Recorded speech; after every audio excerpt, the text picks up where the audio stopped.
بسم اللہ الرحمن الرحیم۔ بنی اسرائیل میں دو بھائی تھے جن میں ایک مسلمان تھا اور دوسرا کافر، اور تھے دونوں دریا کے شکاری۔ کافر بت کو سجدہ کرتا تھا، مگر جب مچھلیوں کے لیے جال دریا میں ڈالتا تو اس قدر مچھلیاں اس میں آ جاتی تھیں کہ اس کو کھینچنا مشکل ہو جاتا۔ مگر مسلمان کے جال میں صرف ایک ہی مچھلی آتی تھی اور اسی پر صبر کے ساتھ خدا کا شکر ادا کرتا تھا۔ اتفاقاً ایک روز اس مسلمان کی بیوی اپنے مکان کے چھت پر گئی تو اس کی نظر کافر کی بیوی پر پڑی جو زیور اور بہترین لباس سے آراستہ تھی۔ یہ دیکھ کر اس مسلمان کی بیوی کے دل میں وسوسہ پیدا ہوا کہ کاش میں بھی ایسی ہی ہوتی۔ تو کافر کی بیوی بولی، تو اپنے شوہر کو آمادہ کر لے، وہ بھی میرے شوہر کے معبود یعنی بت کی عبادت کیا کرے تاکہ تو بھی میری طرح مالدار ہو جائے۔ یہ سن کر مسلمان بھائی کی بیوی کچھ غمزدہ سی ہو کر نیچے آئی، اور جب اس کا شوہر گھر آیا تو اس نے بیوی کا حال دیکھ کر دریافت کیا کہ آخر کیا بات ہے جس سے تو اس قدر غمزدہ معلوم ہوتی ہے۔ تو وہ کہنے لگی، بس میاں، یا تو تم مجھے طلاق دے دو یا اپنے بھائی کے معبود کی پرستش کرو۔ یہ سن کر اس کے شوہر نے کہا کہ خدا کی بندی، تو خدا سے نہیں ڈرتی؟ ایمان کی دولت کے بعد یہ کفر کی باتیں کرتی ہے۔ تو عورت بولی، بس مجھ سے اب زیادہ باتیں نہ بناؤ، میں ننگی بھوکی نہیں رہ سکتی، جبکہ دوسری عورتوں اور خصوصاً تیرے بھائی کی بیوی کو میں دیکھ رہی ہوں کہ وہ زیورات اور عمدہ عمدہ لباس سے آراستہ رہتی ہے۔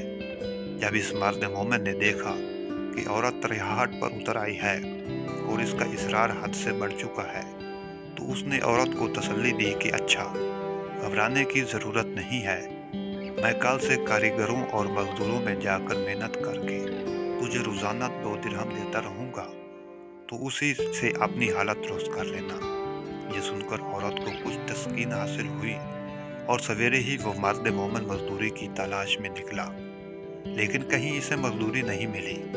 یہ دیکھ کر وہ دریا کے کنارے پہنچا اور شام تک خدا کی عبادت میں مصروف رہ کر رات کو جب گھر آیا تو بیوی نے دریافت کیا، آج تم کہاں تھے؟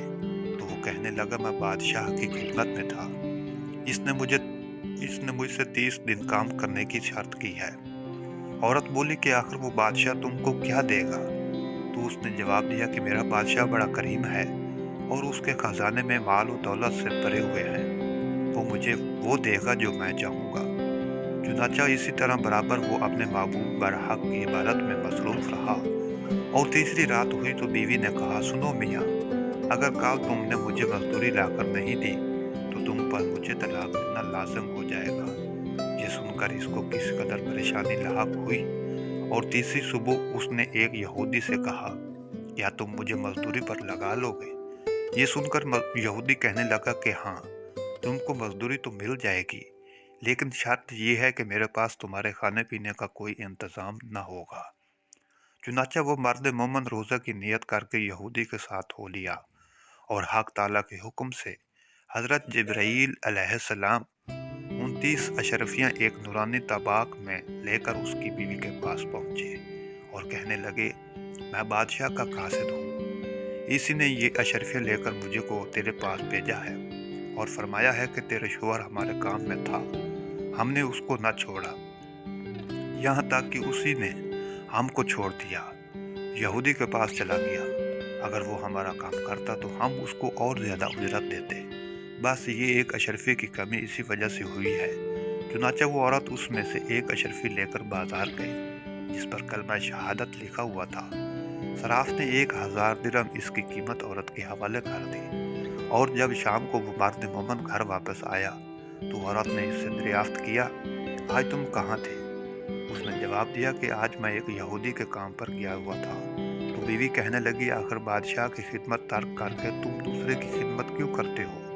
پھر اس کو اشرفیوں کا واقعہ سنایا، جس کو سن کر وہ مرد مومن روتے ہوئے بے ہوش ہو گیا، اور جب اس کو ہوش ہوا تو بیوی سے کہنے لگا، افسوس کہ میں نے بادشاہ دو جہاں کی خدمت کا حق اپنے اوپر لازم نہ کیا۔